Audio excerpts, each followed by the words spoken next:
Michael Sipe.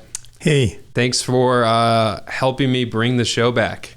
Absolutely. Congratulations on the new office and the new podcast room and these all kind of new stuff. All the stuff that Mitch told me to buy, like these arms. It's cool. Gear. This is Joe Rogan-y, right? Like definitely had the price tag of Joe Rogan, but I'm excited to have you on and the amount of stuff. So you were the last guest I had on the podcast. And so I found it fitting to bring you for being the first after. So we had pre-Clown World, it was actually during. So we had, and that's where we ditched the podcast room in order to be like 12 feet apart. And it was still a good show, but you could tell like this is a different setting. And now, let's see, that was in March, right? I believe so. Yeah, 10 years ago. 10 years ago? Yeah, seems like it, right? Oh man, it does. So what's it actually been? 10 months? 7? 7, yeah. 7. And so a lot has changed.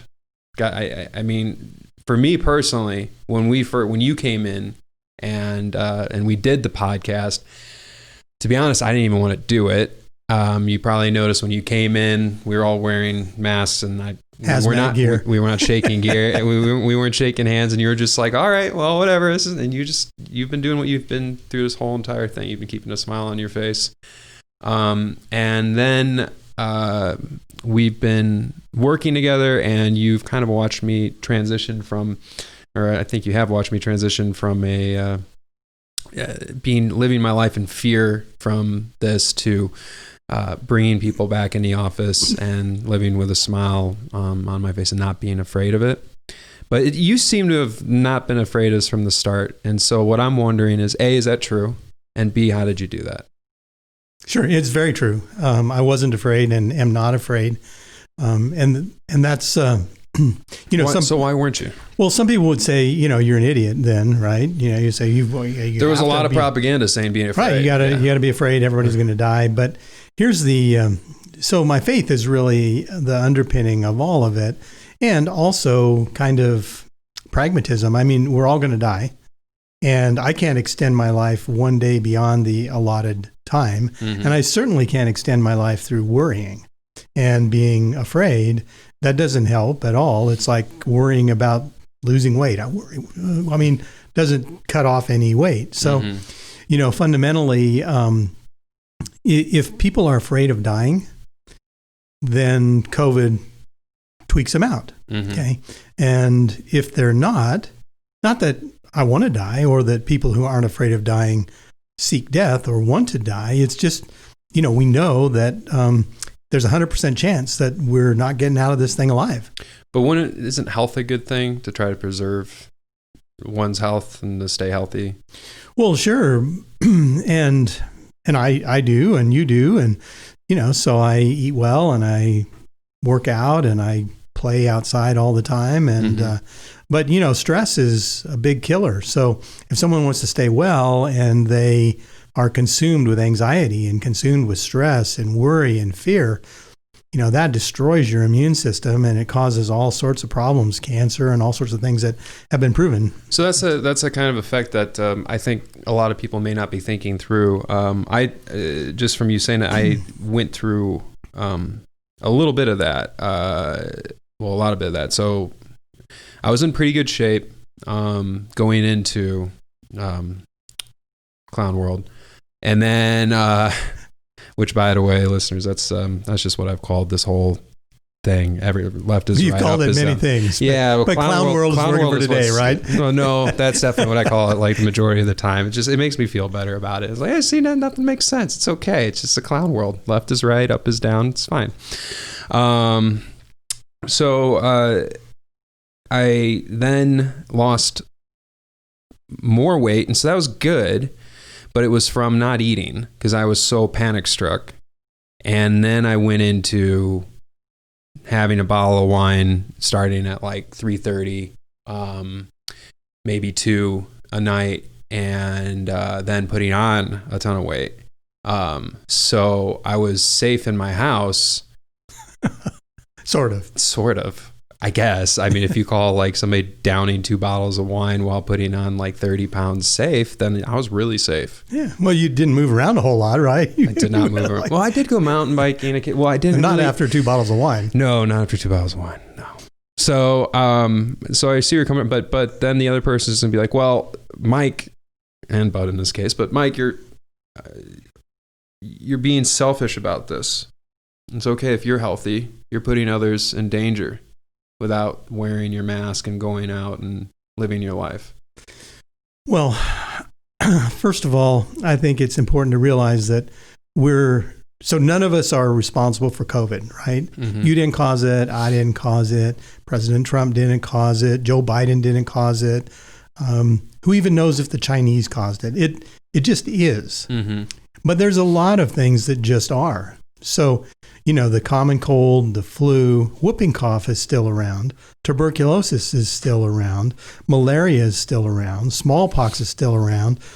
I was president of the Rotary Club here in town and for Greater Bend Rotary, and Rotary and the Bill Gates Foundation have been working diligently for decades to eradicate polio and spending billions of dollars to try to eradicate polio around the world. Yeah. And we've made great progress, but polio is not eradicated. No. And it part of the challenge with it is that if one case pops up somewhere in Pakistan or, the Sudan or wherever, all of a sudden now we can have an outbreak and the thing can be racing through countries all over. Speaking of polio, could you look up, do you know, Jacob, try to see if you could find the Bill Gates malaria. It was an AP headline where 80% of the children in Africa ended up getting severe side effects from the polio vaccine, and a lot of them died. But that was from what you're talking about. The middle. Sure, the polio vaccine, and and I got the polio vaccine, and my dad was in the whole polio time frame, and mom where it was, and I just barely missed kind of the window of that. So I was one of the first ones, first within a handful of years that were vaccinated for polio, and polio is terrible. I mean, I've got a really good friend who was infected with polio and is partly crippled as a consequence of it. Sure. So horrible disease. I didn't mean to head down the rabbit trail a whole lot, but my point is that disease is with us. It's going to be with us. COVID is with us. It's going to be with us. When Joe Biden was up on the platform in the last debate and he said, I'm going to crush COVID, and I'm not going to crush the economy. I'm going to crush COVID. That's ludicrous. I mean, we haven't been able to crush anything hardly. We pretty much got measles, sort of, and mumps, sort of, except there's even outbreaks of those. So the reality of it is we're going to spread disease. I don't mean that cavalierly. I don't wish to get sick. I don't wish you to get sick. I don't want to spread anything. But we've been dealing with that our whole lives. And since the course of human history, we've had infections and things that we've had to deal with. And we've done some pretty normal things. Like if I had the flu, I would call you and say, Bud, I can't come in today, because I'm not going to sit in a small room with you and cough all over your microphone. And I mean, it's just prudent. It's common courtesy. Yeah. So it doesn't have anything to do with COVID. It just has to do with common courtesy. And, I wouldn't be shaking your hand if I had just coughed with the flu into my hands. I mean, there's just basic stuff that your mom taught you and my mom taught me. And, so this is sort of normal. What isn't normal is this craziness that has gone on around this that's caused a horrible ripple effect and devastation everywhere. Yeah. So that ripple effect, it's amazing how it seems to be two-pronged. I was just looking at what you pulled up, the vaccine in India paralyzed. So they're saying that this claim is misleading. What article, what are you on right now? Fact check. So in order to find the article, it's an AP article that was done on it. So that's about as credible as it gets. And I believe Google is now censoring that. So I think you have to DuckDuckGo that. So it's getting pretty fun how the censorship has been taking over. But DuckDuckGo is becoming more of my friend. Anyway, what the craziness, what I was getting to, this kind of ties into that, is has several prongs. You have the biological craziness, and then you have the social crisis, craziness, and you have the economic one. So there's three that I know of, but the social one seems to be adding on, whether with that started with the unrest of be it Black Lives Matter. But one thing that you've kind of, after talking to you for a while, is that you run 10X, which, by the way, thanks a ton for the gifts today and stuff. And it's a group that I've joined so far as a secular person, but is open to religious ideologies and more open to Christianity. And I've become more and more open to Christianity since we met the first time, really due to how insane the social crisis, that prong of it, has been. How just far out crazy the left has been. When it comes to, wear a mask, don't go to work, don't go to football, but protest. Like, all that doesn't make any sense. And they're also at war with religion. And so, and that war has been one of the reasons why when we first met, I kind of like rolled my eyes at the whole concept of what you're doing. So how have you been able, because that's been something that's been prevalent, the rolling your eyes at Christians for, I would say, what do you think? 2,000 years. 2,000 years? Yeah. I was thinking more in my lifetime, like half of it, like maybe 8, 10 or 15 or so. But if you're thinking 2,000, because there was a time like in America where it was becoming normal, commonplace. I think that was like 90s, 80s, 70s. Well, we were founded as a Christian nation. Right. And so it's been that, but over the past like 10 years, like I was taught in college that it's all a bunch of crap. And so were pretty much all of my friends. And we've been raised through our university system to believe that it's a secular state is the way to go. Sure. And so how have you been able to cope and grow with that, knowing that that's the rolling your eyes effect is happening to you and your people all the time? Well, so I'm not religious. But I love Jesus and want to follow Christ, and I want to grow. Well, this is going to sound kind of odd, perhaps, but I want to become more holy as opposed to less holy. And so it's important to realize that Jesus was countercultural.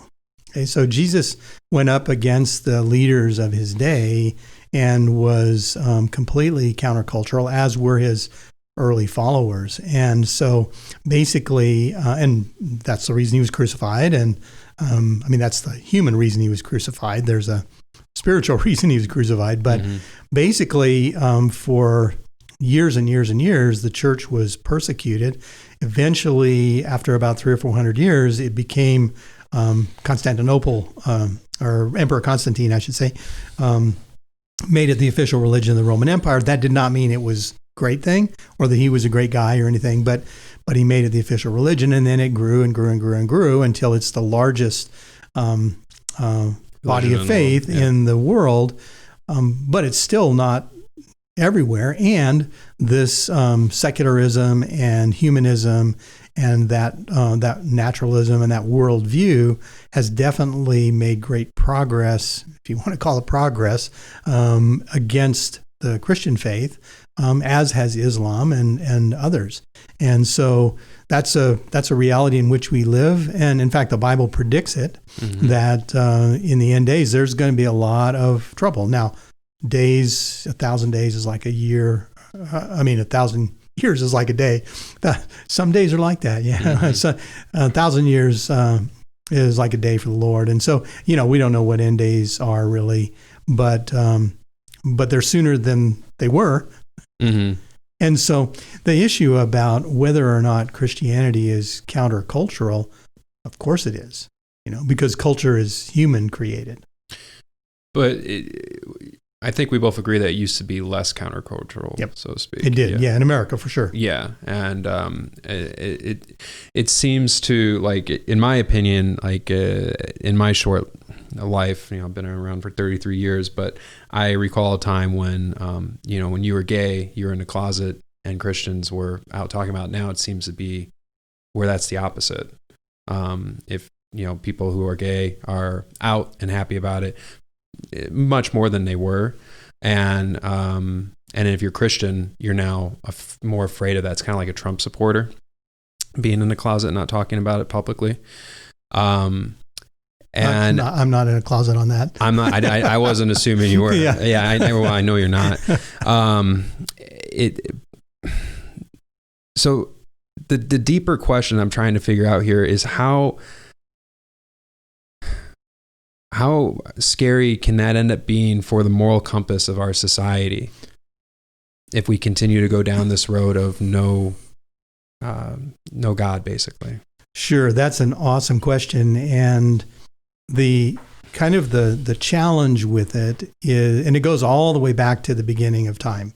Okay, but in the current situation, I'd call it relativism. Mm-hmm. In other words, everything's relative. There is no absolute truth. And so for the Jews, they believe the Torah is the absolute truth. They believe it's the Word of God, as do I. Christians believe the Bible is the Word of God and absolute truth, and Muslims believe, the Quran. And sure. So different people have, and different religions or different faiths have different... Isn't there like another religion right now that's being born? Well, there's always lots and lots and lots of different. But the one that the masses are in, because what you were just saying, I'm following, and so you have the Torah, the Bible, the Quran. But then what's that book for the new religion that's being built? And by the new religion, I mean like people are worshiping masks and the government and things of that nature.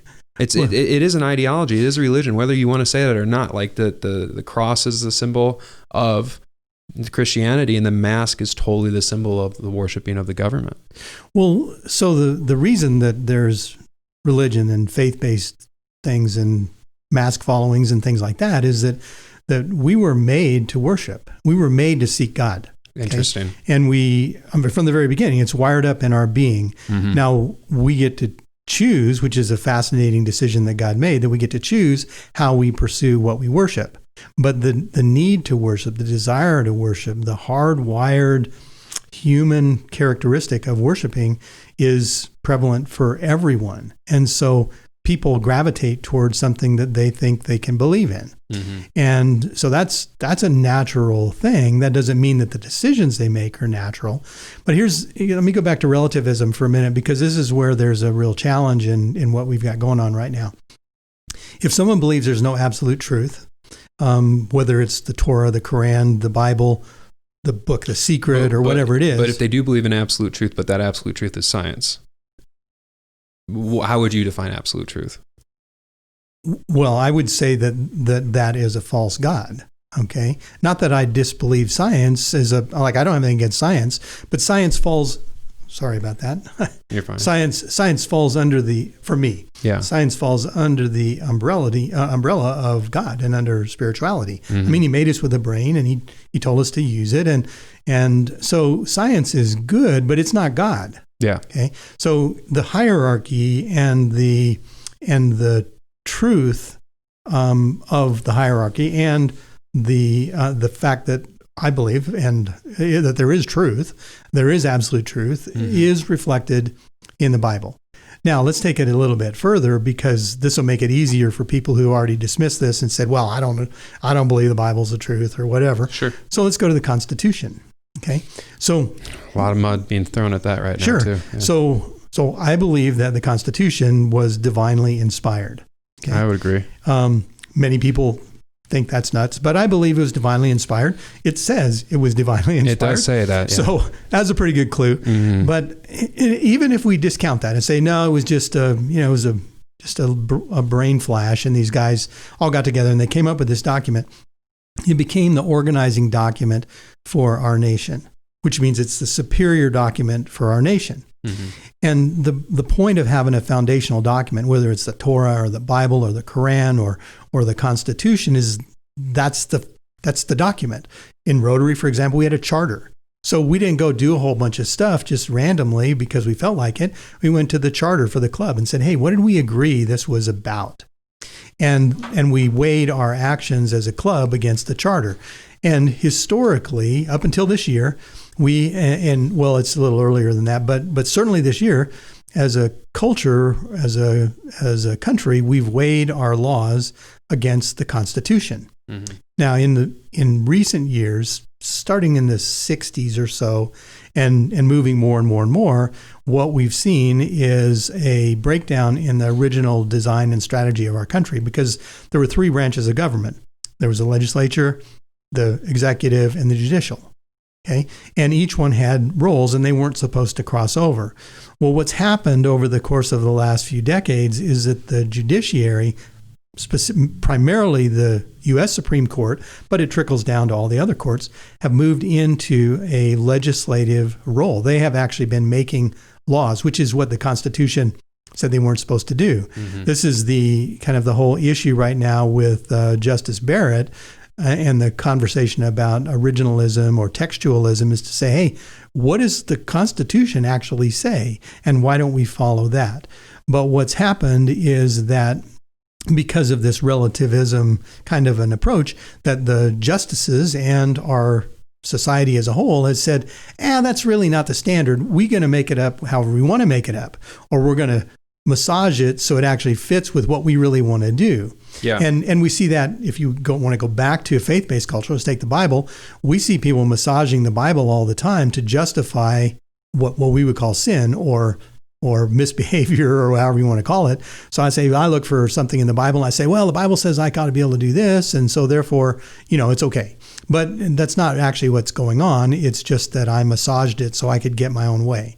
Yeah, it was massaged before in this situation. I think it was Andrew Jackson. If you want to look up, one was the last time the Supreme Courts were, the judges were moved from 9, I believe, and during Andrew Jackson's time, they did a court packing of bringing it up to a higher number, or maybe it was a lower number, but there was a type of court packing thing happening, because that's exactly what's going to end up happening if the Democrats get in, is they're just going to offset it so that you end up having a liberal viewpoint on that.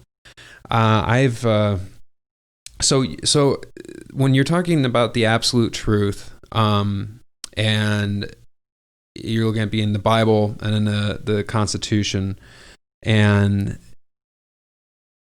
the problem with the moral decay that I'm seeing is that doesn't exist for secular people. And so I used to believe that we were all born with a moral compass, and we just knew right from wrong, and we knew not to kill people, and we knew not to steal, and that was just ingrained in us. But then as I continued to read and stuff like that, the Gulag Archipelago is a fantastic book from Schnitzen about the Soviet Union, and there's a chapter in it called Cannibal Island, and it's about like people that ran out of food and they all started eating each other. And the Soviet Union put up they put up posters all over the Soviet Union that says it's wrong to eat your kids. Like that, just asinine to think of, but that ended up happening under a secular state. So these kids that are being raised in this time are eating other humans, and so that makes it okay because their parents are doing it, their friends are doing it, and this is how you survive. This is just how life is. And so therefore, there is your okay. Killing somebody is okay. Eating somebody, is okay.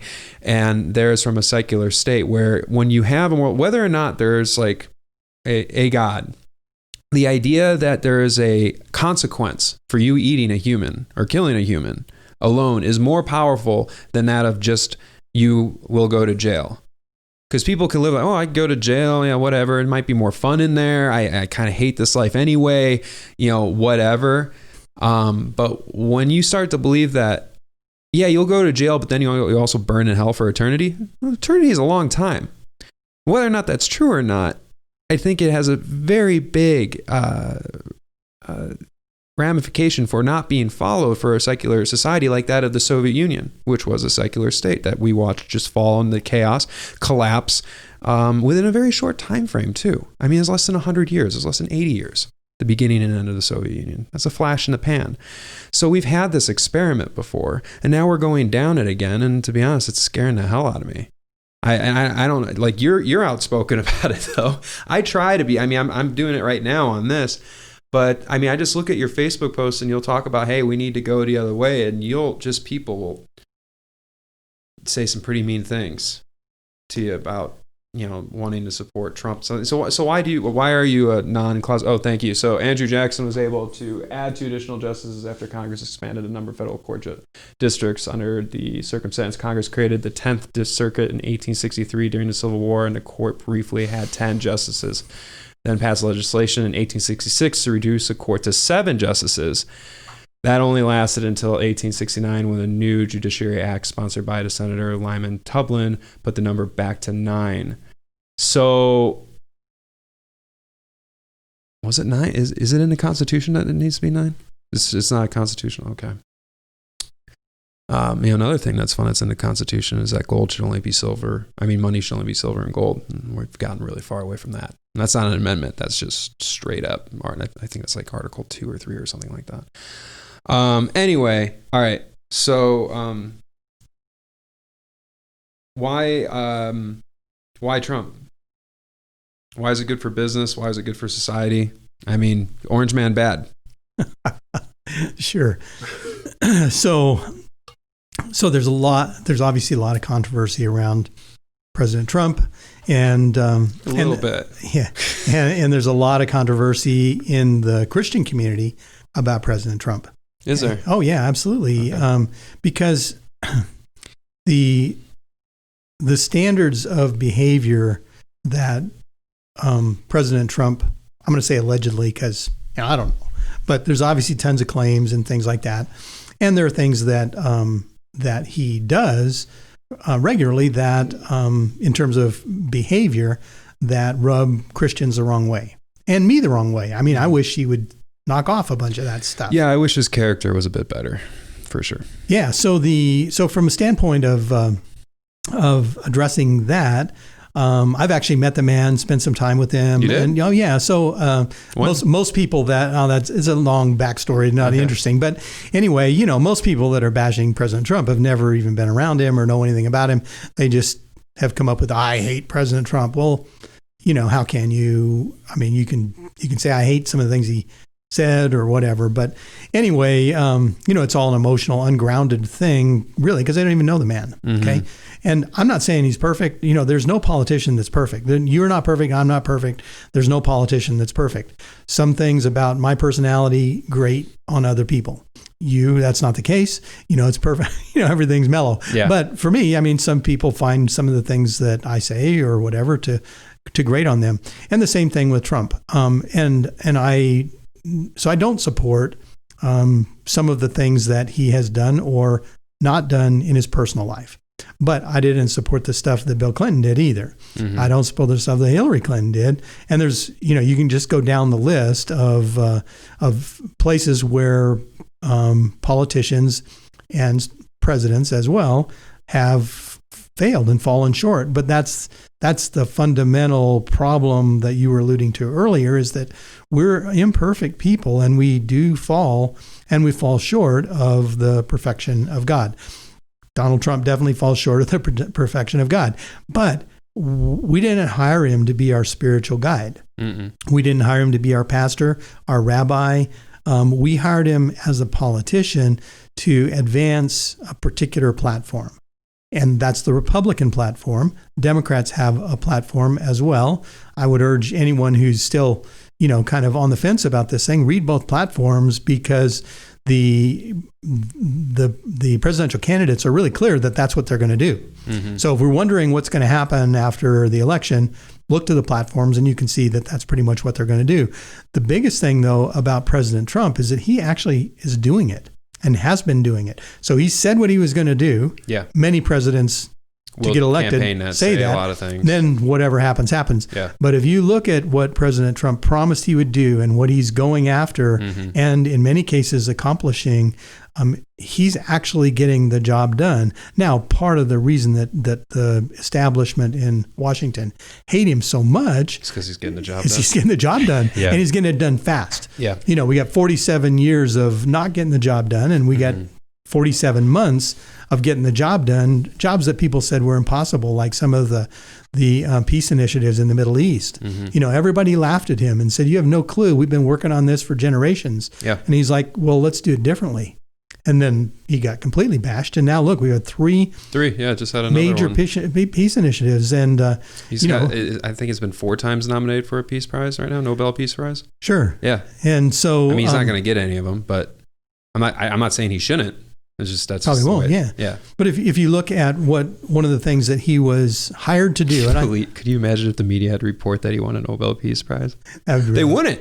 They straight wouldn't. You'd be censored from Twitter. You'd be kicked off Twitter. It'd be a fact. It'd be like, nope, sorry, you're done. Yeah, no, it didn't happen. Yeah. No, boof. Yeah. Cancel the Nobel Peace Prize. Exactly. Yeah. So so one of the things Trump was elected for, and I call it hiring, because that's what we're really doing.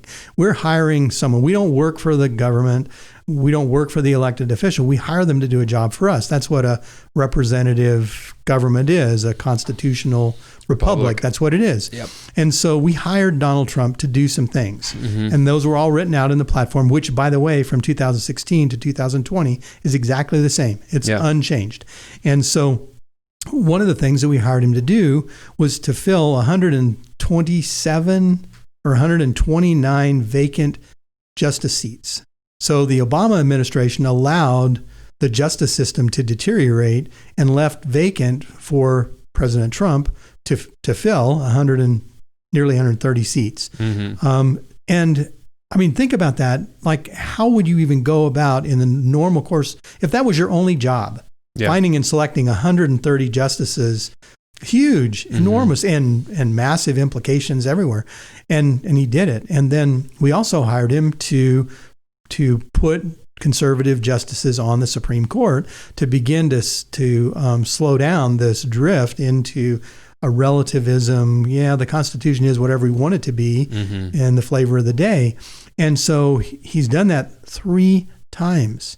Okay, and he was hired to do it. That's why we put him up there, was to get that done, and he got it done. And you can go down the list all the way along the line. The economy, we hired him because the economy would get better. The economy got a lot better for everybody. And then obviously COVID hit, and then the lockdown and all that stuff. But up until that time, the economy was doing great, and it was doing great for average Americans. It was doing great for Hispanic Americans and Black Americans. Women were excelling. It was really, really cranking. You ask anybody if they legitimately go back to the end of 2019, for most people, they had the best year they ever had. Yeah. Obviously there's exceptions, but I'm just talking about the broad swath of people. But now, the hit is, oh, well, you didn't do anything on the economy. Well, that's ridiculous. Of course he did. And then the other one that's a big one for me is human trafficking. Okay. So if you just look in the midst of all this election thing, with everything that Trump is trying to do, I mean, he's got all the ankle biters around him. Everybody's like coming at him with the media and all that stuff. He's trying to run an election campaign, but he's trying to run the country. Well, in the midst of all of this, look at all the rescues of the trafficked kids. I mean, hundreds of them. This is really incredible. It's a real problem. It's a real problem, and he's going after it with great success and needs to. Meanwhile, we have Kamala Harris coming out saying, I want to legalize prostitution. Well, it's a really easy path between prostitution and child prostitution and human slavery. Yeah. And so this shouldn't even be a decision for people. They should look at that and go, if that's someone who wants to lead us, and she wants to legalize prostitution, what that means is more kids are going to get sold. I mean, it's really obvious. And so the issue about, going down that path is crazy. So you can make up a bunch of stories about it. Oh yeah, well, we need to take care of the health of the women who are on the streets, and, all of those rationalizations, but they are rationalizations. And that just avoids all the things that are the offshoots of that. And so what do you, so you're a great business coach. You lead 10X, which is a faith-based like CEO mentor type group that I've been at and love and am joining. And then you've been into a lot of mergers and acquisitions, just this big wealth of knowledge of in-depth. This is how you set up a business success. This is how you have a business succeed. And as you're going through that, we obviously have like Republican governors and run states that are doing, that are opening up. And now we have the state that we live in staying on the lockdown. You have Joe Biden saying that we're in for a dark winter, and that basically said during debate we should lock everything down again. And Trump saying we have to learn to live with this and open it back up. So how do you deal with like your businesses that you're helping coach during this time? Because we're in one of the hard states to pull it off. It's a lot easier to have your business thriving in Florida. There's a lot of stuff we have to jump through here. I mean, bringing the team back here, we're separated by more than 6 feet. Cool. And people, they can wear masks if they want to. They're supposed to go in common areas and wear masks. Some do. I don't enforce anything like that because I think people should be able to do with their body what they please. But we had a couple of people come in to look at some monitors to buy because we have a surplus of inventory, and they had masks on, and they were whispering to each other that nobody's wearing masks. And I just have to think in the back of my head, I'm like, oh, there could be an OSHA complaint right there just from somebody trying to come in and buy a monitor. And so to take the business down from people that don't want to wear them. Anyway, so what's your advice to me and other businesses that are in this sort of situation where it's just like we either die or we can maybe live, but some of our businesses still can't open? Like if you're a business owner in Portland listening to this, you're still shut down. Sure. This is a huge problem. Yeah. This is an enormous problem. Yeah. Fundamentally, the country, in order to try to elect people and guide them properly who will govern us, need to realize that only business makes money.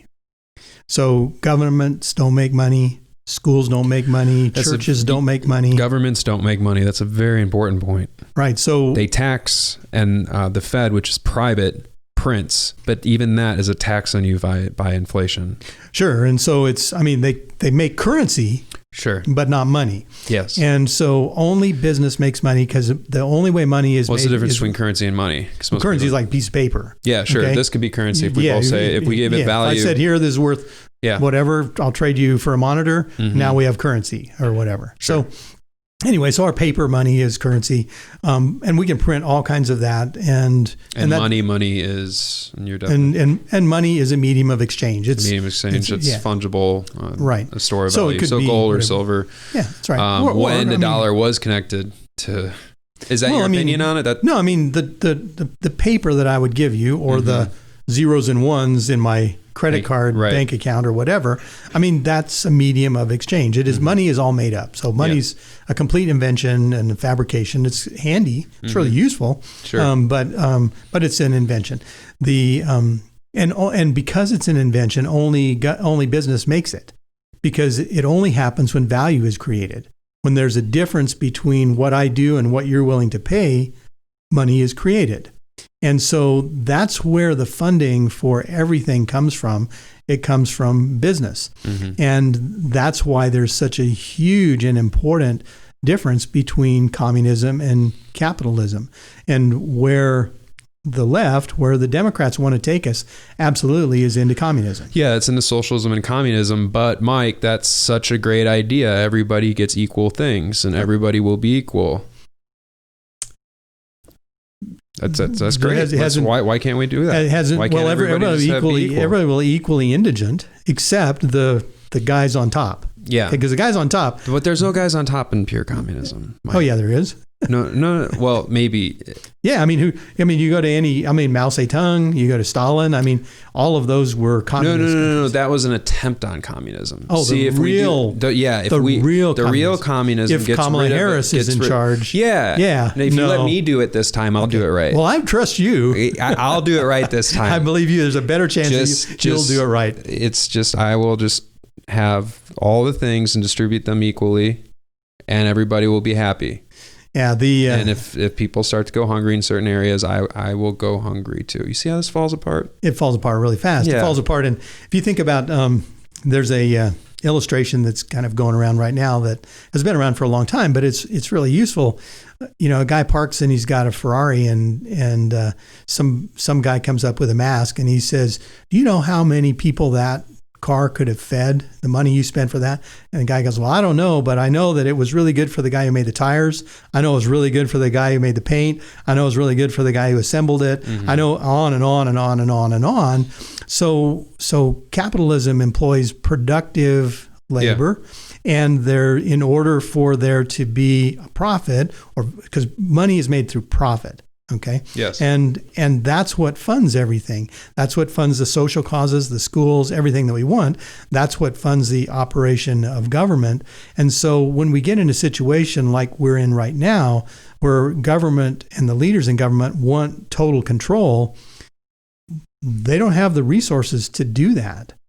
And if they kill business, there's no resources to do it as well. And that's why the whole concept of communism, socialism, whatever you want to call it, democratic socialism, all that, spirals down and spirals down fast. And you just have to look at Venezuela to see what that turned out like. Yeah. And it turns out into hyperinflation where the currency is just printed like crazy. And then everything breaks down because then you turn into a totalitarian communism state, because if you got a bunch of people that don't have anything, they get desperate. Yeah. Because, if you think about Maslow's hierarchy of needs, survival needs got to happen before you get anywhere else. And so if you got a bunch of people that are starving, and we've got that happening in our culture right now. We have people that are literally starving, and many of them are in that place because of the actions of the governors. When that happens, you get a lot of unrest. People steal from each other, kill each other, beat each other up. Look up the giant shanty towns that are springing up in LA post Clown World. Because I've just been getting, Portland's already to the birds, but if you could find some pictures of the new shanty towns across LA, Portland, everything like that, like since these lockdowns, because California, Newsom's just lost his goddamn mind in my opinion. He's absolutely destroying it. There has to be something else. Like, that's the thing. It's like, what are you really going after here? You're destroying your economy. You're trying to tax the heck out of the rich. The rich are leaving in droves. People are leaving. Normal people are leaving. And they're coming. Ben's getting flooded with them, which I don't blame those people. If I were them, I would leave too. I would be out like really quick. And they also passed, to go into the child thing, they passed a law by Weiner was the head of it, and it passed in the legislature to lessen the offense of having sex with a same age minor. So if you have sex with a 10-year-old boy and you're 20, you go to jail for less time than if it was a 10-year-old girl. Why would you do that? Why? This is all during Clown World. That's crazy. It's inside. I don't get I kind of do, but then if I start really going into what I think, then all of a sudden I'm the crazy one and everything like that. So I can't. Well, the wild thing is that if we were sitting here this time last year, and I started telling you about that's the best shanty town you can get. There's got to be better shanty towns, man. There's just anyway. Sorry, go ahead, Mike. Look up the pictures on Kamala Harris's district. Well, this is socialism. This is what socialism looks like. Yeah. You're lining up. I'm guessing Los Angeles homeless population has jumped 12%. That's not a good description of the picture. My guess is that's for a soup kitchen. Or Costco. Yeah, there you go. Yeah, and I don't know if you had business that thrived and everything like that, then they need to hire those people to do marketing or do distribution or to be an Uber driver as they're making that illegal. Did you find a good shantytown, Midge? Search Bum Village. Search Bum Village. This is happening. Mitch had this great video of him walking around the bum village of Bend. Ben's got a bum village, and he called it in, and it got cleaned up, but I went by there the other day. It's off of Revere. It's just next to it. Dude, it just came right back just next door. It's fucking huge. We laugh, but it's fucking coming here, man. And that's the problem with listen, if you're from California, I think there should be or if you're from anywhere, I think if you move to a new state, there should be a 2-year period before you can vote in local elections. So what happens is you move, you understand the culture, you understand the society, you understand they are set up the way they are, you understand your neighbors. And then if you still think that your ideology from the place you just escaped should come with you, then you can vote.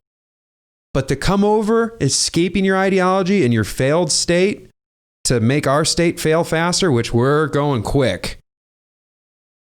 Well, I mean, what do you think's going to happen? Hey, this socialist ideas. Thank you. Look at these shit. That's great. That looks like near Bend. That's Oakland. That looks like seriously, the one near Bend looks like kind of a lot like that one. Yeah. Yeah. And it used to not exist. There wasn't even a tent. So think about this. If we were sitting here in 2019, same time, 2019, and I made a prediction about all the stuff that I thought was going to happen in 2020. Lockdowns and masks and businesses closed and shanty towns and unemployment, all that stuff. You'd say conspiracy theorists. No, can never happen. That's not going to happen. What's next? They're going to make us take a vaccine? Come on, Mike. Yeah. What do you mean? Somebody would breach the Constitution? A governor who swore to support the Constitution would breach the... No, you're a conspiracy Somebody theorist. that looks like the Joker runs Michigan and acts like the Joker in all of her politics? You'd say I'm a total whack job, right? Yeah.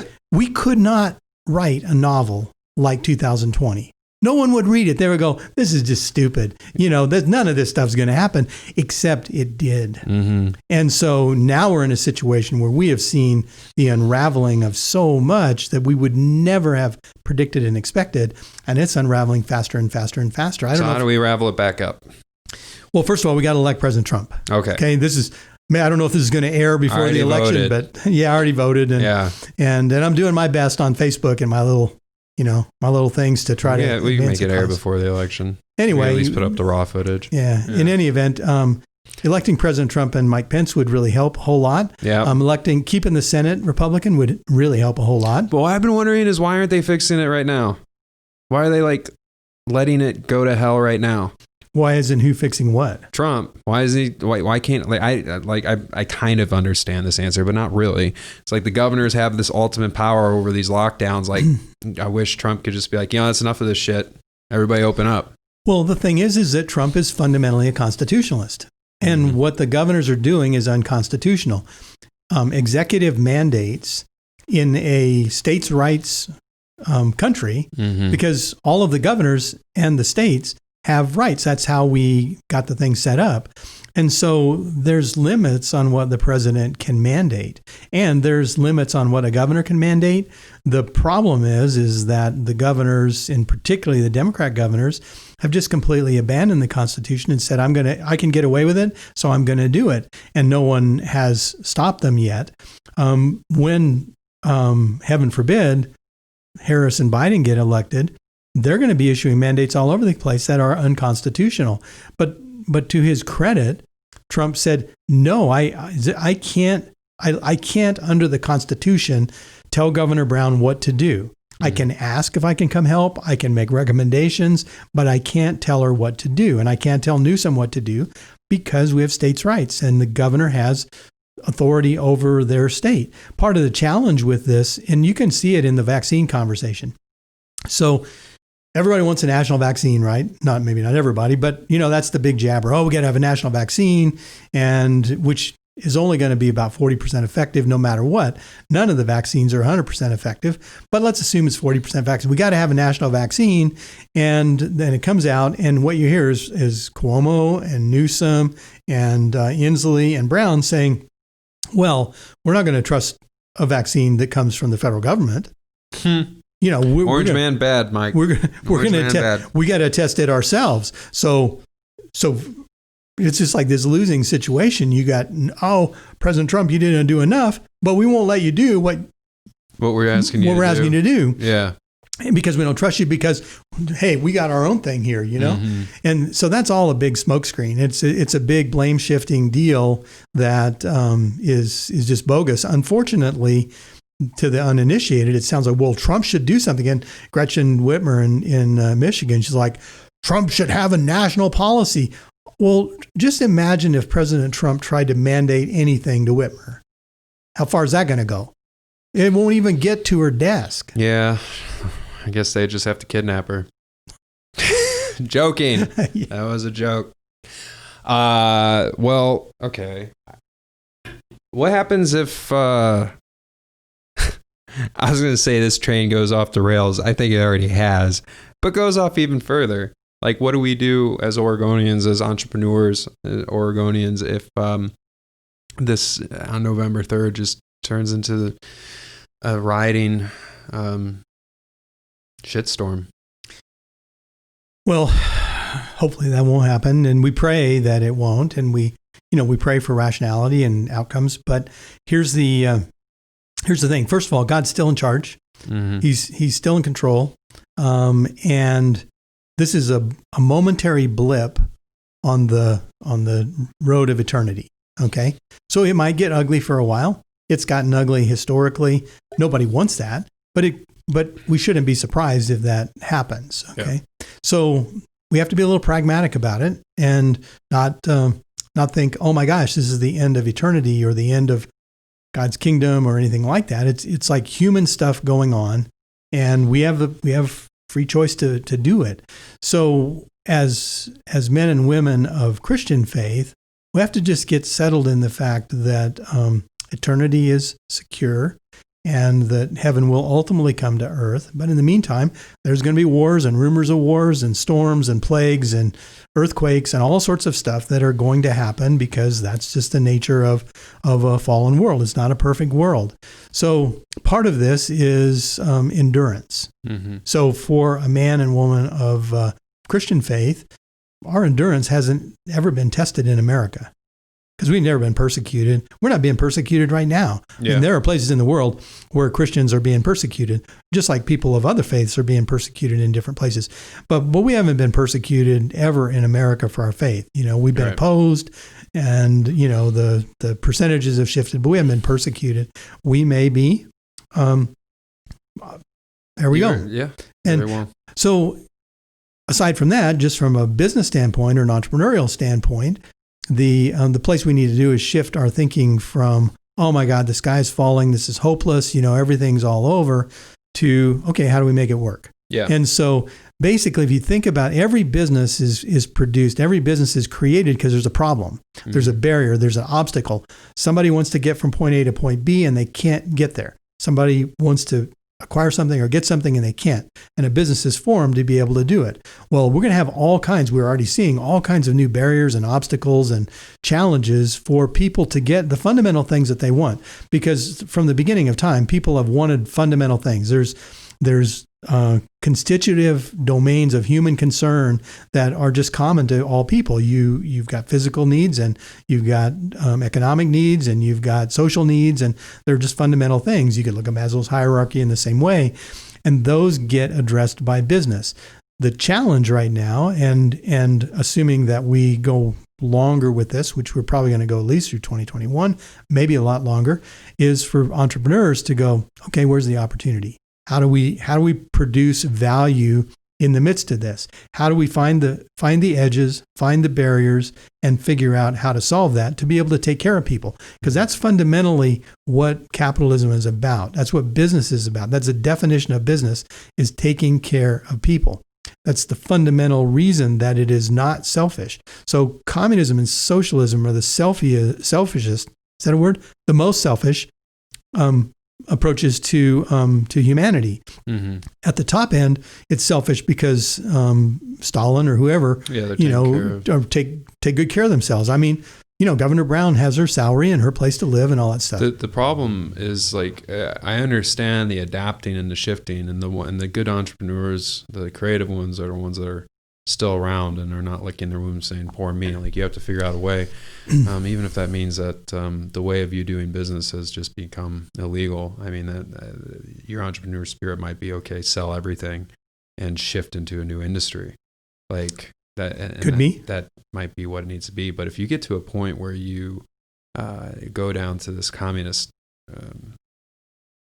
unraveling, I guess the question I'm getting to is, at what point do you draw your line in the sand as an entrepreneur and say, I won't take this anymore?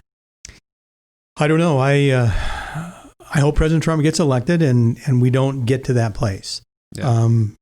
At some place in this, and I'm not a revolutionary. I'm not sitting here with a firebrand or a rifle or whatever. Yeah.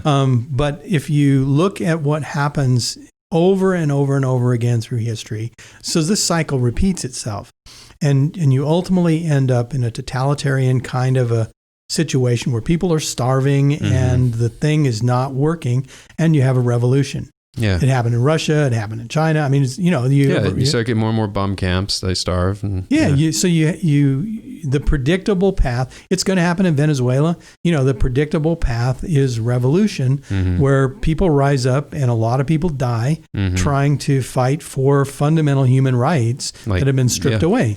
Yeah, the majority of revolutions has been caused by famine. Just people that are starving and disease, and they just had enough of it. Yeah. And so they go and they chop off the heads of the people at the top. Let them eat cake. Yeah, exactly. It's actually interesting, talking about the communists and the negatives on that. My dad used to have this a saying that I liked, and it was that communism is a utopia, but only on paper.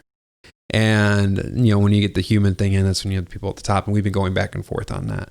So I've always liked that, and I've done my best to understand it. But then I heard a talk by Jordan Peterson, and he brought up a good point that he brought up that saying, and he's like, actually, even on paper, it's not a utopia. Because just imagine if everybody had equal outcome and equal everything, like equity, not just equality, but equity, which that's true communism. Everybody is the same, gets the same, no matter what. You get your couple of slices of bread or whatever it is. Let's say let's say you get enough to eat and everything like that. And it is the way it is. And every day is the same, and you have the same amount. And that's just how it is. And there is no strife. There is no turbulence. There is no anything to overcome, because it's all taken care of.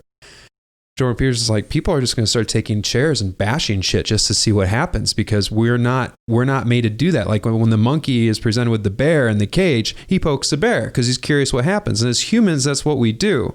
We want to know what ends up happening. We're like, what happens if we poke that bear? We're too curious. So to have everything programmed for us and just perfectly get the amount of food you need every day, and every day to be like the last, I know I personally wouldn't be able to put up with it. I think that says a lot to my adolescence that I'm not too proud of, but me and like a good friend, Drayson, who I'm still best friends with today, I mean, we may have jousted a mailbox or two. We had no reason to. We were well taken care of, grew up in a good households and everything like that. Everything was working pretty well. College, school was going well, but we still found the need to be destructive. Not all the time, but a couple of mailboxes may or may not have been jousted. So, and we paid for that in blood. One of them blew up and just like took Drayson's thumb off. Not all of it, but some of it. And anyway, but that I think that has a bit to do with just like, how long can you just go everything being perfect until like you just kind of snap and just like, I need something to overcome. You need some kind of hero image. The hero, the Luke Skywalker, the overcoming. That is life. That is something we go and see in the movies. That is the St. George story. It's the oldest story known to man. St. George goes and kills the dragon, gets the lady. That is the oldest story known to man, and we've been told it countless times in Marvel movies, and it's in everything. And now all of a sudden, everything's just supposed to be perfect. We're not supposed to be our own St. George. It's just supposed to be boring bud every day. An interesting story about that is in Arizona out in the desert in between Tucson or outside of Tucson, I can't remember the name of it is, but what they've created is this ecosphere. Mm-hmm. So they were trying to test what it would be like to live in outer space and, all that stuff. And so they built this huge ecosphere there, and it has all kind of plants and things like that are an ecosphere. There. Yeah, so it's literally a bubble, and so everything is contained and concealed in there. And so they were trying to grow trees, and the trees would grow really tall and really skinny. They were not robust at all. So they would grow. We gave them all kind of nutrients and plenty of water and all that stuff, and they would grow and they grow tall, but then they were real brittle, and they would they just couldn't hold their own weight. And nobody could figure out why. I mean, this is a protected environment, and they're getting plenty of food and plenty of nourishment. It's like utopia. Biosphere 2. That's what it is. Oh, okay. So this is a very cool place. You should go there sometimes. Very cool. Yeah. So I've been in stuff like that. So they're falling apart because they have no... because there's no wind. Yeah, I was going to say. There's no wind. Nothing hard. Nothing to push against. Yeah. So the reason trees get strong is because they have to push against the wind. They go to the gym. And they have to push against the rocks and the gravel and the stuff and push themselves up and then hold themselves up. They got about ice, rain, wind. Yeah. But see, they have utopia in there. Yeah. Everything's perfect, except it's not. It's not. Because everything's weak. All fall apart. Everything's weak and all falls apart. Yeah, no tire swings in there. That's right. Yeah. And so basically they just found out that utopia in that scenario doesn't work because there's no wind. There you go, socialists. There's your utopia. No tire swings for you. That's you. Yep. I mean, that's basically it. That's great. So how do you get that through? Because it's just, it's getting louder and louder, this call for equity. It's becoming more and more, and capitalism is becoming the C word. But see, the thing that's crazy about that is that the reason I say communism, socialism, democratic social, it's all the same thing. Yeah. It's all headed toward communism. The reason I say it's the most selfish thing is not just because it's the most selfish thing at the top, although it is there, but if you look at a fundamental communist construct, you got people who say, hey, I really don't care about anybody else as long as I get mine. Make sure I get my welfare check. Make sure I get my whatever. And if I can get it, I don't have to work. That's awesome. I love it. Mm-hmm. And so they do less and less because they can get whatever anyway. Now, the people who are productive, all of a sudden they pay attention to that and they go, wait a minute, I'm working real hard and it's going over here. What's the point of that? Now, so they're selfish too, right? What is the point of that? Yeah, they're like, well, my life sucks because I'm working real hard and all the money's going over here to this guy who's a bum. Yeah, living in that thing. And not in the biosphere, in the bumps, whatever. And he could be living in that thing. He could be without a tire swing. He could be. Mm-hmm. Yeah. Hey, please don't misunderstand. My heart goes out to the truly homeless and the single moms and things like that. So I'm not making fun of Bum Village and all that stuff. No, I get what you're saying. It's just that we're creating a culture where there's going to be a higher density of bum villages. Yeah. So this guy that's been working says, "What's the point of that? I'll just get my dole. I'll just take mine, I don't care what happens to anybody else as long as I'm getting mine." Now all of a sudden we got everybody going with their hands out saying, well, I don't care what happens to you, bud, as long as I get mine. Just my little bit, and then you get back to Charles Dickens and you got the guy coming up with his bowl saying, "More soup, sir?" And it's like, just a little, could I have a little more? What? You want more? Mm-hmm. And so it seems ridiculous. And if we were sitting here last year, you would laugh at me. You would say, you're a nutcase. Except now it's real. And now we're living in it. And it's degrading. What are some good things you've seen through it? Oh, yeah. Some of the good things is that a bunch of the nonsense in the church has been exposed. Mm-hmm. And so what I call the Big C church has basically rolled over and put its paws up and abdicated responsibility for this, and we could talk at much length about that. But fundamentally, what we're seeing is what the Bible calls a remnant, is like a core group of devoted believers that are rising up, that otherwise we're just kind of fat, dumb, and happy, kind of going to church for 45 minutes on Sunday, and all once the church all blows up, closes down, whatever. We go to Zoom calls for church, and there's a devoted group of us that are going like, no, that's not what the calling was. So we're going to see radical changes. It wasn't a Zoom calling? It was not a Zoom calling, no. Got it. Can you believe Jesus did his thing without Facebook? I can't. Unbelievable. Absolutely not. Anyway, so we're going to see a big shakeup, I believe. Pull up Jesus' profile? I'm kidding. He's like, no. So I believe that there's totally a Jesus of Nazareth profile. Probably, yeah. Probably a million of them. Jesus.com, anyway. yeah. So so we're going to see big changes, and I believe those in many cases are going to be really good in the church. Here's the thing that I think is really, really good about this year. So if you remember, this time last year, everyone was making big predictions about 2020 as the year of vision. I don't remember that, but 2020, like 2020 vision. Yeah. This is the year of vision. Okay. All kind of great stuff. We were coming off the was best. Was that a mainstream thing or? It was everywhere, thing? yeah. Oh, okay. Yeah, and so we were coming off the best year. You probably, yeah. We were mushrooms. Yeah. So we were having the best year we'd ever had, and we were coming into a year that was going to be phenomenal, and we were going to have vision, and everybody was going to accomplish everything they ever wanted to do. Well, I believe that 2020 is absolutely a year of vision, because what's happening is we're beginning to see clearly the division between good and evil. We're beginning to see clearly what people actually really believe. Mm-hmm. And it's becoming, that's part of the reason that there's all this contentiousness, is because 2020 is drawing out both the good and the ugliness in the human soul. You had a great point when it came to in your last 10X group that I was able to sit in on. Thank you for that. And it's awesome. Learned a lot. One of the things I did learn that I don't want to paraphrase for you too much, so I'd like you to just kind of talk about offense, people being offended. And the reason I'm bringing this up is you're talking about the difference of good and evil, and how getting offended is how that can go into an evil loop. And I think people would be able to connect that to what's going on today. Sure. Well, one of the most common things that you see in our culture today is a spirit of offense. I mean, everybody's walking around offended. Yeah. Some people wear it like a merit badge, like a mask.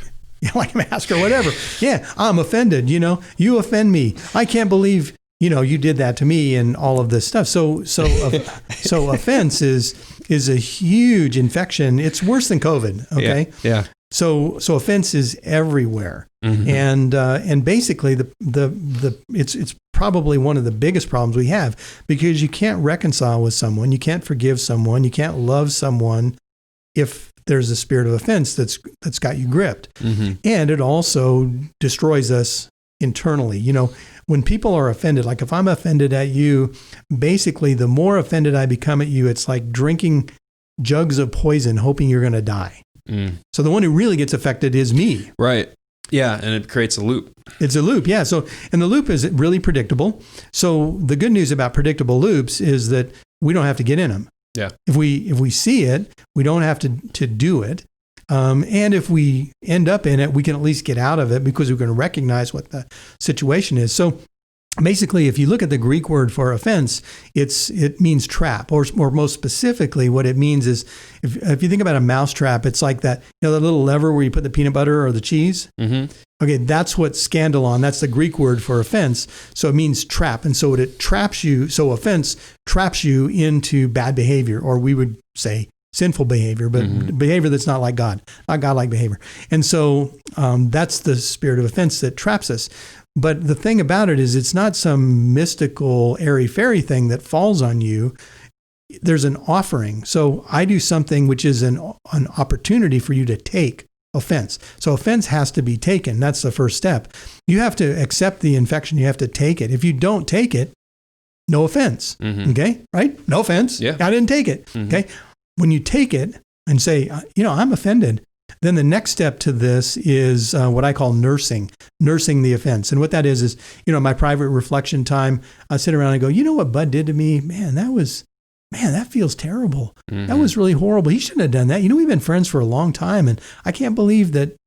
Who does he think he is? And so you know what I'm talking about, nursing it, right? And if you go and talk to Mitch about that, and he goes, yeah, well, we're going to get there, because it's not quite time, because I got to go to rehearsal. Okay. So if I take the offense and then I nurse it a little bit, and then I go, this really is horrible. Now I begin to build a case. I begin to build a rock solid case for what a jerk you are, and how badly you treated me. Right. And the reason I'm building the case is because I'm getting ready to go disperse it. I'm getting ready to go talk to Mitch, and I'm getting ready to say, Mitch, the guy you work with is an absolute jerk. Let me tell you what he did to me. Can you believe that? Who does he think he is? Doesn't he know who I am? And Mitch goes, yeah, as a matter of fact, he did that to me too.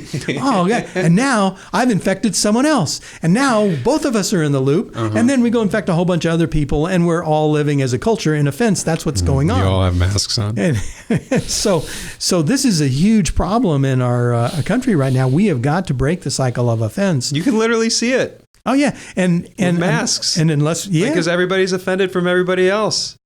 People are offended about people who wear masks. And they spew people about are offended it. about people who don't wear masks. Yeah. It's just like offense is everywhere. And it's killing us, because if I'm offended with you, I can't forgive you. If I'm offended with you, if I hold on to that offense, I can't love you, and I can't be friends. So how do you not be offended by people who tell you that your religion is a made up spaghetti monster in the sky? Well, first of all, I have to believe that that's a legitimate thing.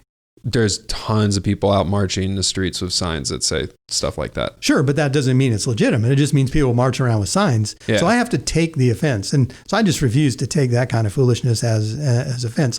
And occasionally when I do get hooked into it, because we're all human and we get hooked into this, and I got to just pay attention and go, wait a minute, why is that the case? Like, these are sons and daughters of God. Because if I went out there and told them that Obama sucks, they would get very offended at me. Absolutely. Yeah. Absolutely. And they would nurse it, and they would rehearse it, and they would disperse it. And the next thing you know, your building be burned down because. Yay. Yeah. So then you wouldn't have to worry about, and you just collect the insurance, and, you get yours, and then you go on the dole, and, you'd be communists, and it'd be awesome. Be perfect. You'd be in utopia. Yeah. So I think we should go out there and, no, never mind. It's a good loop.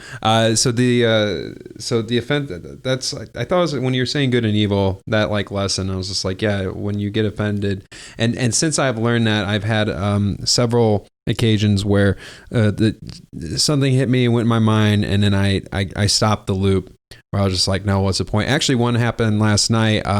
So we have a bunch of extra computer screens and monitors and stuff in this office. I've just been posting on Facebook Marketplace, and it's actually been fast and fun and easy.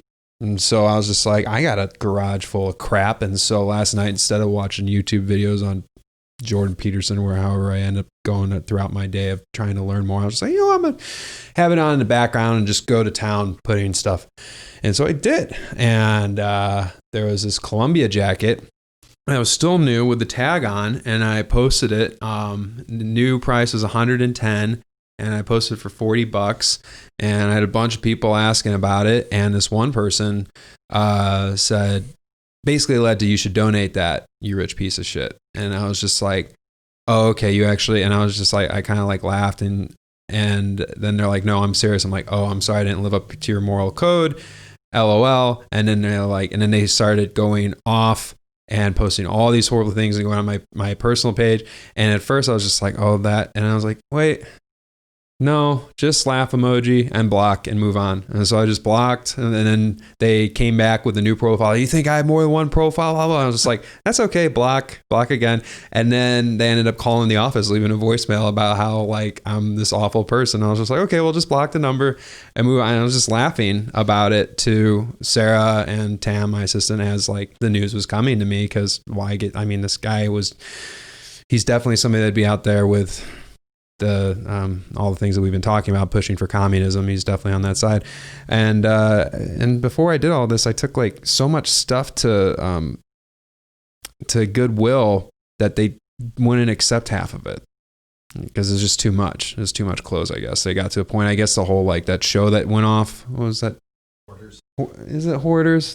There's one of some chick, and she like tells you how to straighten up your life.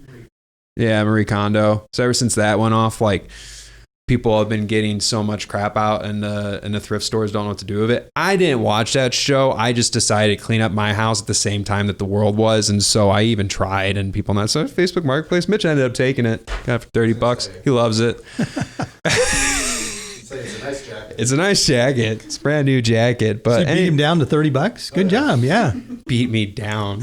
I said, for you, Mitch, $30. I'm not donating to you. Anyway, so that was anyway, so you like capitalist bum. I could and so I was actually thinking about that. Yeah, about the capitalism too. So when we were going through these scenarios, I thought to myself, I'm like, I could have donated that, but Mitch giving me that $30, what I end up doing with my money is I reinvest it in my business, so I can end up hiring more people so that they can go out and buy more jackets like that. So sue me, I guess. That's how it works. It seems to be how it works. Yeah, for entrepreneurs, that's how it works. Yeah. Anyway, okay. So I like the good news thing, seeing good and evil. Have you seen any other like personal or like any people in your 10X groups that's had good things happen during this time? Oh, sure. The members of our group are doing exceptionally well. So in all but one case, and this member's in an industry that is really hammered by the lockdowns. Yeah. But other than that, everyone's having the best year they've ever had. It's awesome. So, well, even better than 2019, which is crazy, right? It is. So, so business is great. I'm having a great year. Everybody's, having a great year. But it's because we're navigating through the changes and making new offers and adjusting like entrepreneurs do. Obviously, and I don't want to, I'm really upset about the lockdowns. Okay. This is a horrible thing. And there are many, many, many people that have been hurt by this. I mean, there's like hundreds of thousands of Oregonians and millions of Americans that have been hurt by this, and the fallout from it relationally and their family and everything else, and their schools, all this stuff is really, really horrible. And so when I'm sitting here talking about the fact that we're navigating well and doing well, I don't mean in any way to disparage the trouble that has been caused for many people by the lockdown situation and the fear and all of the hassles and government regulations. What my point is that an entrepreneur can figure out how to make it, particularly if we don't define our identity by our business. Mm-hmm. If we define ourselves as secularly as entrepreneurs, as business people rather than digital media specialists, sure. All of a sudden, world opens up real wide. Yeah. And you may still stay as a digital media specialist, and you're a great one, by the way. But you might also become Well, we've adapted just in this time where we have like clients that we're helping bringing on the second one right now, which it's a lot of heavy lifting and a higher price tag, but it's for integrating CRMs for them because we noticed that in their sales pipeline, they have a huge hole, and that is not having any organization for what they do when they do get leads. So we're going through that, which has been good. Another like good exercise has just been for me, like when you're talking about don't identify with being like a certain business or something like that.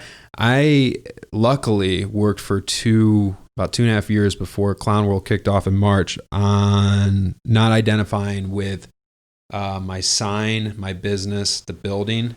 And so when all this stuff started caving in, because we took a hit pretty hard, sure, incredibly hard in March, we actually 60% of our revenue was just like that. And so we had to, I had unfortunately let go of like 5 people, and our office space was not being used at all because it was shut down. And then we did come back in, it was just this huge open space. So we ended up cutting costs and coming over here. And it wasn't a problem for me. I didn't have an issue. Actually, it turns out to be a benefit because before our giant sign was on Cyber Drive, which if you live in Bend and if you haven't heard of that, I don't blame you. Nobody drives on Cyber Drive, but you probably heard of Colorado. And now it's on Colorado, and lights were just installed on it yesterday. And I've already gotten comments from a bunch of people that they see it, and branding is key on any kind of business I put moving forward. So, just overall the whole feel of it and everybody working together. One thing going into like business, and one of the benefits that I've also seen from this is just it's those things you take for granted. So when we're all working remote, you take for granted before that time. Innovation was so easy to come by because you work together, and that is something I've learned has been a big key of innovation. Is just literally working together in the same room and talking to each other, and then you get the argument like, well, yeah, you can do that in Zoom during a meeting. I understand that. Yeah, it's not the same. And it's not. And this is and I'd always say it wasn't the same when I was pushing that people come back in, because I knew a spark was lost, and I knew we needed to come back in, and the Zoom answer to that it should suffice kind of made sense, but there was something missing. I didn't really get it, and I did get it once we all came within this office. And what I got was I was watching in several occasions, this one may not be completely specific, maybe it is. I think I was talking, it doesn't really matter, but let's just say I was talking to, I believe I was talking to Alexis about one of her clients on something that was going on, and then Jacob came in and he said, actually, I could end up doing that and I can build that template out. Well, if we're on a Zoom call, that's just between Alexis and I. Jacob doesn't overhear it. Jacob doesn't just jump in on Zoom call. You just don't. Like, that'd be weird. Like, what are you doing jumping in? I'm going to troll some web calls. Yeah. Like, how many could I get on? Yeah, it'd be a very, very weird. So we'd be like, okay, cool. Why are you here? So instead, it was a very common thing, and this happens all the time. I'll be having a conversation with Mitch about something in sales, and then Travis will be, actually, we can end up doing that. I wasn't talking to Travis, but that's where the innovation came from. I wasn't talking to Justin, but that's where the innovation came from when I was talking to Mitch.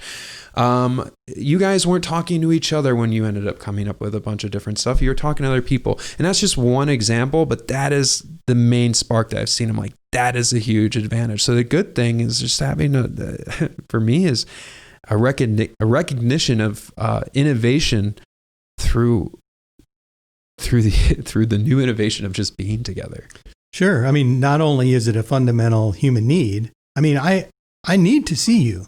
I mean, we're social beings. Yeah, we're social beings.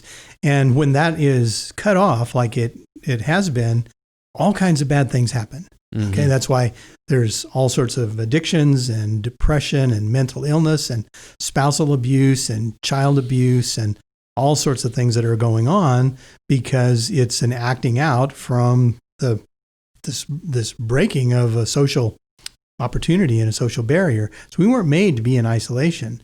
And anybody who thinks that they're as creative by themselves as they are in a discussion with another creative, engaged person they're just nuts. You know, the best innovations come through dialogue and discussion and arguing and arm wrestling. Not to mention also, so one thing I just thought of as well is you were talking about that creative thing. So if we have that Zoom call, you and I have the Zoom call, and if we're doing this podcast over Zoom, obviously we're not.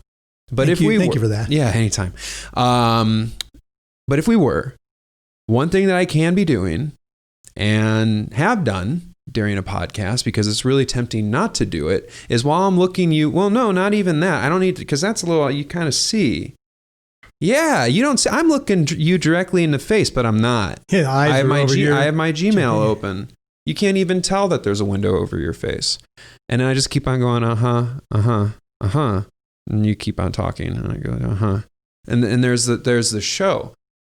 But if I were to do that now, like even when Jacob was pulling some stuff up, I was like looking over and reading. There's no way you didn't see me looking up there. Right. It's like you can't not. So I know but I'm doing my best. I wish my eyes both went like that. But I'm glad you're able to hold the Bombcast stuff like that. We have to just work on like the like what words and stuff like that. Or you point out. That's what we should do, Jacob, on the next one. Well, no, you literally say like right there and like highlight it and stuff like that. Because you're just like breaking. You're breaking division, and so that's where the real good conversation that we're having comes from. It doesn't come from a Zoom call. You get bored, the other person ends up looking on email, wherever the case is, and you lose that body language. You lose that, when you see from here up, you don't end up getting any reads of what the person's doing with their body, which indicates how bored or excited that they might be on a certain topic. Yet we are still pushing further and further to not only us as adults in these Western states doing that, because this isn't the case across the whole U.S., but it is in the Western states, in Pennsylvania and New York. But unfortunately, and I find it very, very unfortunate, is we're doing it to our kids. Yeah. And nobody's putting up as much of it. There's a few people putting up much of a stink on it, but I think we're going to make a really socially inept generation here. Well, sure. I mean, we've really already hurt kids a whole lot, and the ones that we've hurt the most are the kids of lesser means, economic means. Yeah. So this is an extremely discriminatory move. Affluent families can figure it out. Mm-hmm. Okay, I mean, they're going to get some kind of education for their kids. Sure. Even if one parent stays home, or they hire a tutor, or whatever, they can get any computers they want to get. So for affluent families, this can be navigated. Now, we still miss all the social issue, or the social things that the kids are missing out on, and there's a whole lot of problems. But But strictly from a lesson standpoint, lessons get handled. But look, if you don't speak English, and your kid goes to school and is learning English and learning, all what goes on in school, and all of a sudden now you're the teacher, but you don't speak English, or you don't speak it very well, or you didn't even finish high school, and you're trying to coach your high school senior on calculus. Yeah. I mean, this is a real problem. Well, that's also assuming that the kids have parents that they could even rely on to help teach that. Or they could afford to be off work. Yeah. Because they're trying to put food on the table. And so all of this stuff slams really hard on single moms, single dads who how can you, so then you either go on welfare and you're unemployed and there's your kid. What example does that set? That's not so good. But you're not even set up to be a teacher anyway. You're a UPS driver. Nothing against UPS drivers, but the reason that UPS drivers typically don't teach calculus is because calculus teachers teach calculus. Typically. And I had a calculus teacher that I wish was a UPS driver, but the distinction there is really a problem, because we've got a mismatch of skills. And I love teachers, but the concept that teachers are at more risk of teaching in a school than the Walmart clerk is, or the Costco clerk is, Walmart, or whatever. Costco, this is just absurd. All the frontline, so it's called frontline workers. Yeah. An interesting, something that stuck with me is a story that my sister, who teaches at RPA, that she told me this probably 4 or 5 years ago. And there are several examples, but the one I'll share with you is she had a student, and there was plenty like this, that she had to report to, I forget what the bureaucracy arm is to dealing with child abuse, but had to report to, it's not OSHA, but had to report that a child was coming and telling her that, every day when they go home, her and her sister were put in a shed and locked in there. And they lived in the shed, and this is in Redmond. And then she'd have to go and report that. And she got, still gets plenty of those type of abuse, neglect, meth being a huge problem. Like, the home is not safe is what I'm getting at. Right. And this is something that a lot of people are ignoring, or they don't know about. They're either ignorant to it or they're ignoring it if they're on the left. It's either one or the two. If you don't know, you now know. And if you do know, then shame on you for being like, well, yeah, but the disease, and let the kids stay locked in the shed, or let the kid be dealing with a methed out mom and dad, or there isn't a dad, or there isn't a mom, and there's just a lot of meth, and they quit. We have a meth problem in this state, to be specific here. Sure. And then across the country, we have an opioid problem. And what that is it's straight up pilled heroin, and tons of people are addicted to it and passing out on it, and the kids are dealing with that.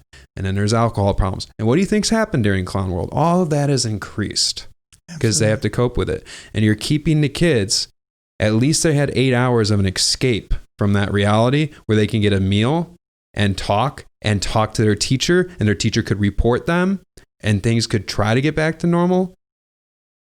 You're putting it all the way in the act of keeping the super spreaders from killing us all. And then you named them a super spreader too. Shame on you for that as well. Yeah, that's why vilify our kids. That's why, other than besides being unconstitutional, which it is, the lockdown strategies employed by the governors are really criminal, because it's not that they don't know.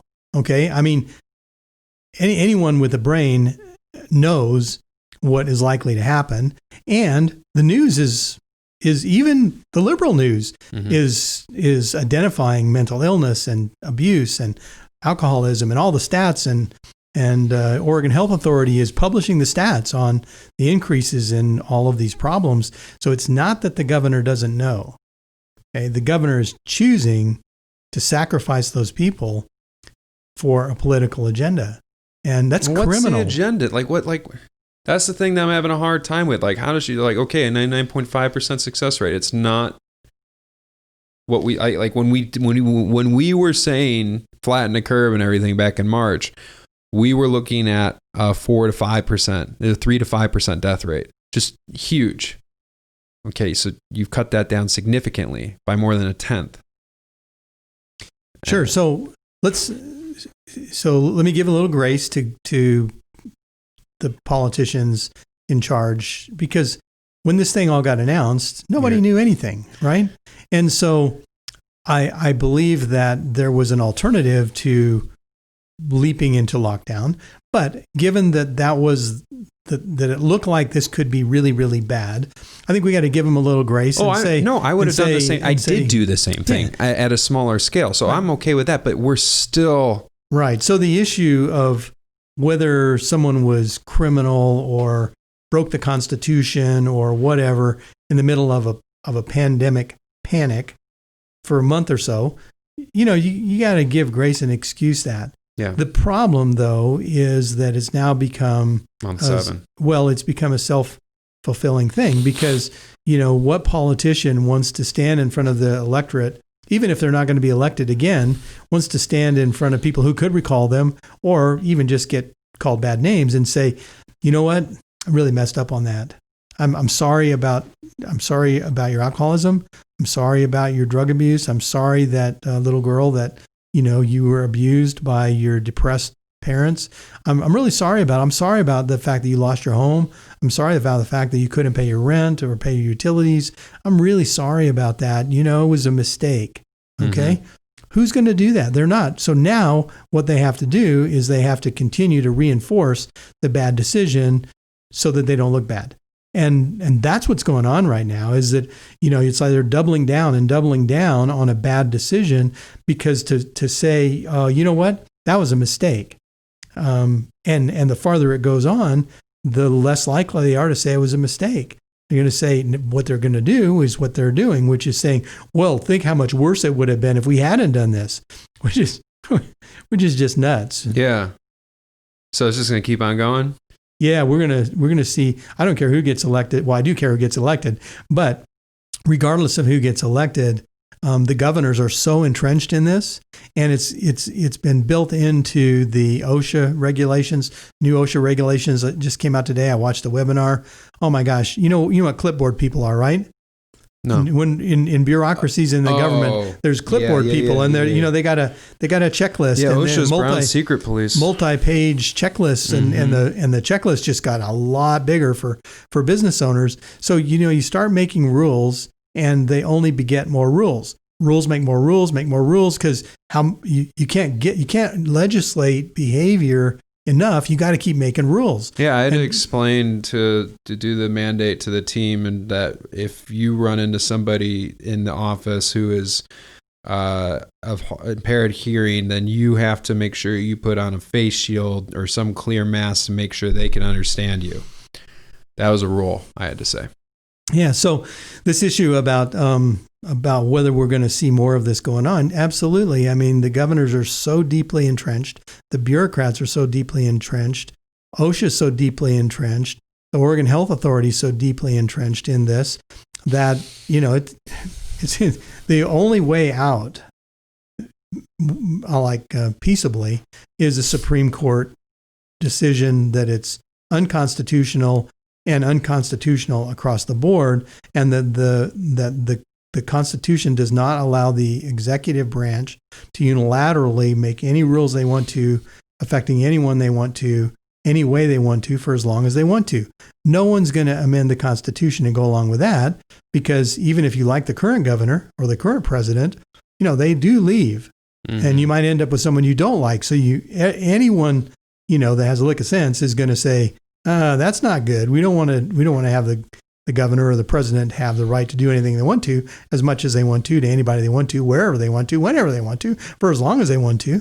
No one's going to go for that. But that's what the governors have done. Isn't the state of emergency only supposed to be for 60 days at longest, or 30 days in Oregon?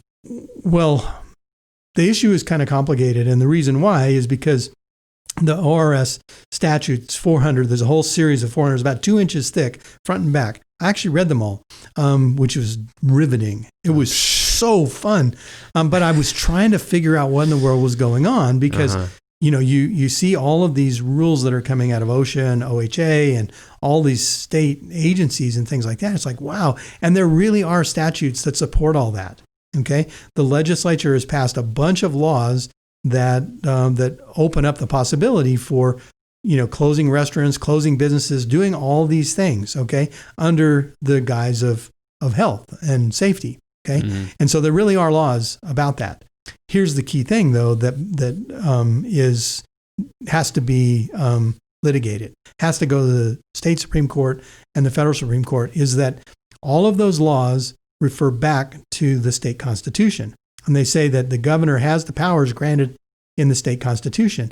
Well, the state constitution doesn't give the powers to do that stuff.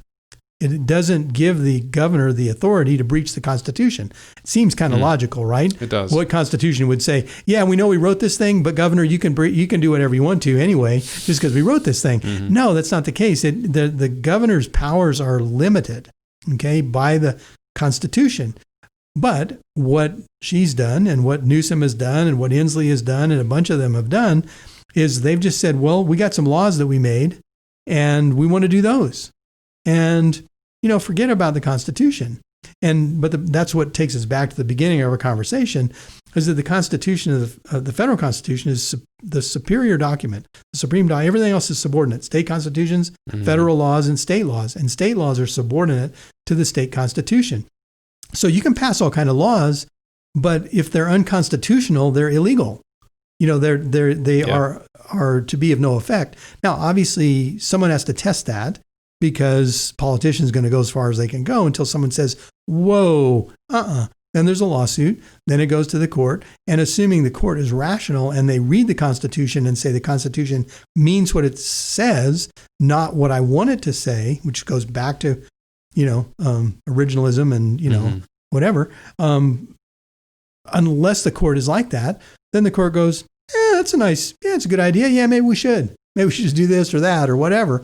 And, we'll give you the latitude to go do it, Governor, because, by the way, you appointed me and I got my job because you gave me this job and, we're best buddies and blah, blah, blah. Mm-hmm. So until the court is actually neutral and interprets laws against the Constitution of the state and the federal Constitution, then we're going to be in a big mess because the governor's going to be able to do whatever they want to do. So we just have to be as agile as possible to survive the mess. Well, I think so. I was never political. I mean, in my whole life, I've never been political until March when the Constitution got breached. Because I always thought, politicians come and go. How bad could it be? We have the Constitution. Well, they burned the Constitution. Mm-hmm. It's like, whoa, now it's all just the unilateral decision of the governor that is controlling everybody's life. So I became political at that point because it was like, no, I fought for the Constitution. I served and swore to defend and uphold the Constitution, by the way, just like the governors did. And so all of a sudden now I'm thrown into a political discussion I never wanted to be in because I really don't care that much about who's the governor and all of that. I vote, but I never cared.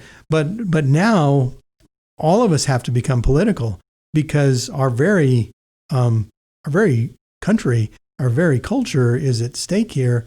And if we don't become political and just kind of roll over and go, well, I hope this doesn't get bad, this is going to get bad. Just watch Venezuela, you watch any country that went down that path. And so if we just stay quiet, the old saying, the only thing necessary for evil to prevail is for good people to do nothing. Have you had a successful conversation with somebody that is having an opposing viewpoint as you and having them come around? I've definitely been able to have people step back and go, wow, never thought about it like that. How have you been able to do that? In regards to, let's keep it to the governor's power. Sure. Well, facts actually help.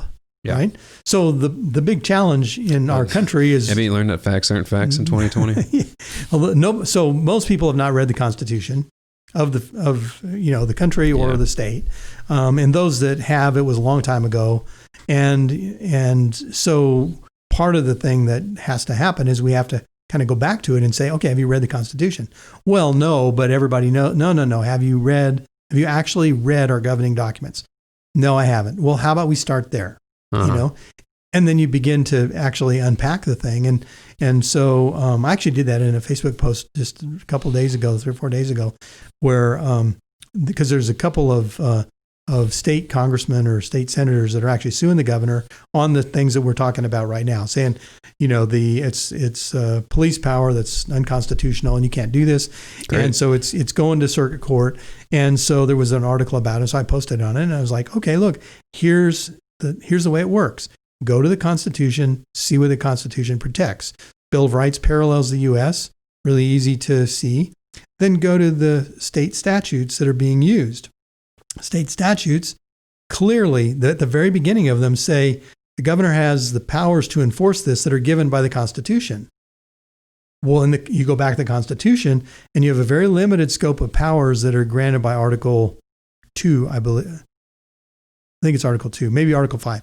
Article 5, I think executive powers. Yeah, Article 5. And then Article 10A, which is the emergency powers thing.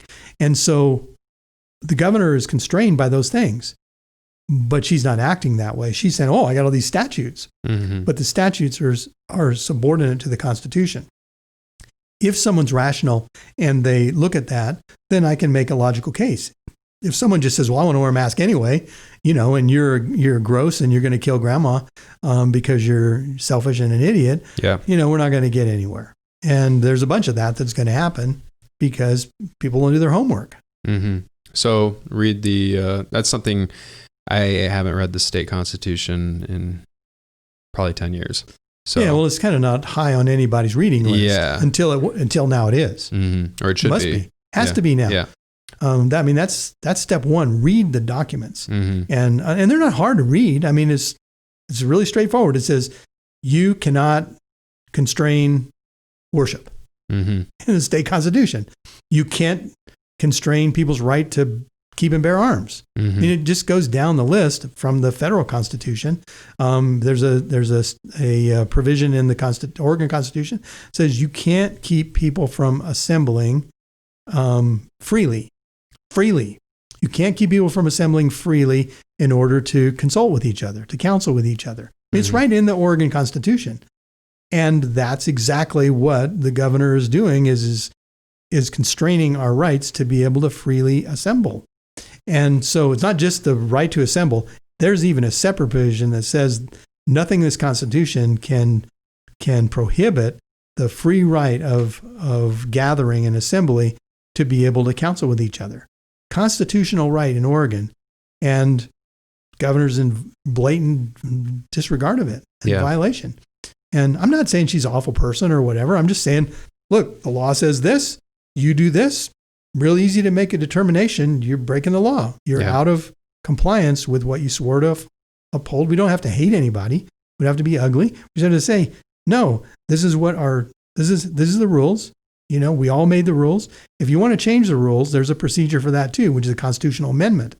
The reason that nobody wants to do that is because it takes a lot of work. And people are going to look at the constitutional amendment that says, do we want to give the governor the right to do anything that she wants, anytime she wants, to anybody she wants, for as long as she wants, however she wants to, under any reason? Yeah. And no one's going to vote for that constitutional amendment. So therefore, we're just going to take executive action. We're going to avoid doing what really has to happen. We're going to avoid a representative system that calls for the legislature to make laws, not the governor to make laws. Well, we've completely abandoned the legislature. Okay. She's just doing what she wants to do. She won't even call them to session.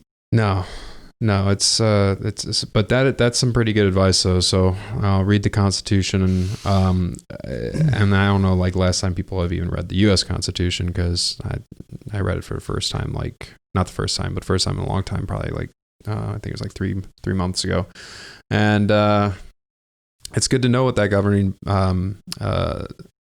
article is, so you can start making rational decisions and not just get into this finger pointing conversation. It was built for that. It was built to help us stop pointing. It's the reference point. Yeah. And without a reference point, we just spiral into the moral unrelativism. How do you feel on moral this, relativism? Yeah, exactly. How do you feel? How do you feel on that? Yeah. Oh, well, then I'm going to talk about how I feel. You're going to talk about how you feel. Yeah. And then we're going to go do something based on how we feel, which is postmodernist. Yeah. Yeah. And it may or may not have any benefit to Mitch or anybody else. I mean, if I'm feeling like, I'm going to steal that camera, well, if you feel that way, you feel that way. I feel that way. Yeah. This is a socialist thing. I should be able to have right to the camera just like you. Yeah. No, you should. Yeah, I paid for it, but hell, it's yours. I know. Thank you. Thank you very much. Why not? I feel like that today, but tomorrow I'm not going to feel like that. How much more can I get today? Yeah. Now that I'm on a roll. Yeah. If there's a coat, right? I'd love to have a coat. Yeah. 30. Awesome. Yeah. Smoking like a true capitalist. You're a wimp. He's a capitalist. Well, Mike, I appreciate you coming on, man. It's been a blast. It was fun. Can you tell us where people can find information on 10X and you, and where they can find you online? Sure, thanks. So I work as a mergers and acquisitions advisor, help people buy and sell companies. Been doing that for 30 some odd years. Worked on about $500 million worth of deals, hundreds and hundreds of deals. And so I do that full time. Mm-hmm. And I also facilitate peer groups full time. So I'm an entrepreneur. So, 12 hours for this and 12 hours for that and 12 hours to play. And, it's 36-hour day. Yeah. Yeah. That's how it is. So anyway, so I have these groups. So you can find out about my mergers and acquisitions business at crosspointcapital.com. Mm-hmm. You can find out about my consulting and coaching business at michaelksipe.com. And you can find out about 10X Groups at 10xgroups.com. Sweet. Well, thanks so much for being on. Thanks a lot. It's fun. And always a pleasure. Thanks. You bet. We're even shake hands. Yeah.